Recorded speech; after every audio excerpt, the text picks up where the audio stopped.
How we doing, guys? Myself, Chris Credit OBE, hitting you with a quick one. Real talk, true season. Just a little update on the red van with bubbles. Now, a lot of people, before I even get into it, a lot of people, I just want to shout out to you guys for making sure that you were sending in the messages. A couple of people, shout out to you, King, for sending in the video. Shout out to you, Queen, that called 111 and put that license plate in and put that report in and basically make sure that we actually have documented it. So we've documented it right now. A lot of people are saying in the sense of, oh, it's a family business, it's a bubble business and all the rest of it. But once again, looking at the van and seeing the van, there is no bubble business on there. There's no numbers, there's no contact details, there's no information about party events and stuff like that. Once again, it's just a red van with bubbles on the top of it and it's got stickers on the back. Once again, we ain't stopping no one's business, we ain't stopping no one's livelihood or anyone's familyhood. It's about kids' safety. And we also had it last year. Young kids was taken last year, taken to a house last year. We know about human trafficking, we know about kidnapping. So let's not pretend and say that these kind of things don't happen. It's about being alert. It's about making sure that we understand what's going on. So applying the pressure with Metropolitan Police. Shout out to you guys that actually added them in and said, yo, wagwan, let's investigate this.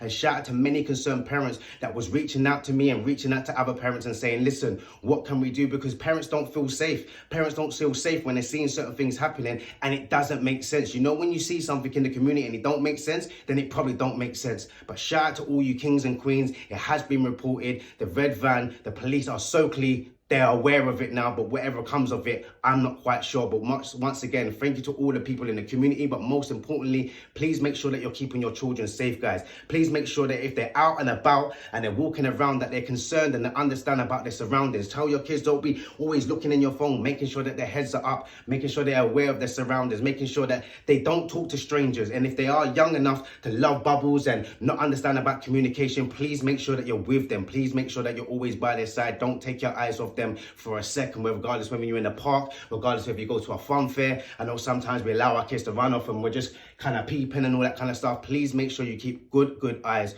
on our children. We're living in a time and living in a world where it's just crazy right now. More updates as well. Let's talk about Boris Johnson. Boris Johnson and the Conservative Party. I don't even know where to even start with this one, guys. You know what I'm saying?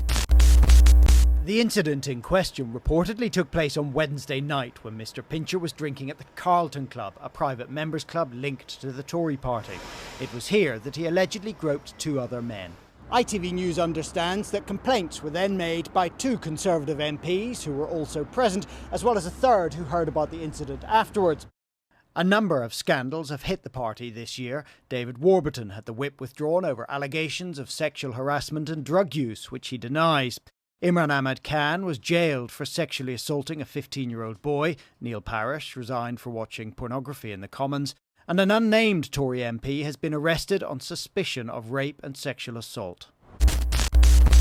Like 5 MPs now, all done for sexual charges, rape charges, you know, it's getting to a point where I don't even know if it's any real anymore. And it's funny how all these cases just keep coming out, and everyone's sitting there allowing Boris Johnson to still be in power. I don't even understand how this is still happening. I don't even understand as people how we haven't actually done an uproar and been like, no, this has to be overthrown. I don't even know how these MPs were still allowed to be MPs or still allowed to not hand in their MPship in the sense of they call it the whip or whatever they was calling it. It's just getting disgraceful. I don't understand, and it hurts me to know that we've got a sick society, sick system, that the people that's in power are disgusting, they're nasty, they're narcissists, and they're actually rapists and paedophilias that is controlling our world. And we sit there and we're trying to sit there and say, okay, how do we feel safe? We were just speaking about the red van. Now we're speaking about people in power. We're speaking about people that's meant to be Metropolitan Police that are going down for rape charges and stuff like that. How do we feel safe as a society? We're meant to be working for a safer London. We don't feel safe in London. We don't feel safe with our politics. We don't feel safe with the Conservative Party. We don't feel safe with Labour. We don't feel safe with the MPs.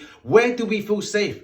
We have no control over our children when it comes down to our children running around with knife crime and all the rest of it. It's getting out of control, and I'm like, where is the control? Because we ain't got no control in government. They don't even know what they're doing. They're getting charged left, right and centre. So that's all a mess. Metropolitan Police, they're getting charged left, right and centre. That's a mess. They even got a commissioner right now. Then we've got our kids running around, stabbing each other. That's all a mess. And let's talk about a further update, because now they're even trying to scream back at COVID, talking about there's new variants and Omicron and all the rest of it, and it's going up, and don't worry and just take your booster jabs. Once again, all these kind of things, and I'm sitting there saying to myself, wow, the government really have messed up. And we as the people have been seeing it. So once again, for all of you that aren't conspiracy, no, real is real. Truth is truth, lies is lies, as long as it's been in disguise. And once again, we love the disguise. We love the not knowing. We love the running around. Just because everyone's free now and you can go to certain countries and all the rest of it, we've just jetted off. We don't even care. We don't even understand about what is actually flipping happening. And these are just constant. And the worst thing about it, we look at it now like, okay, cool. So what, man? Boris is a scandalous, isn't it? Whatever, man. He messed us up life and told us to stay inside and he had parties and all the rest. But, bruv, that's a crime, bro.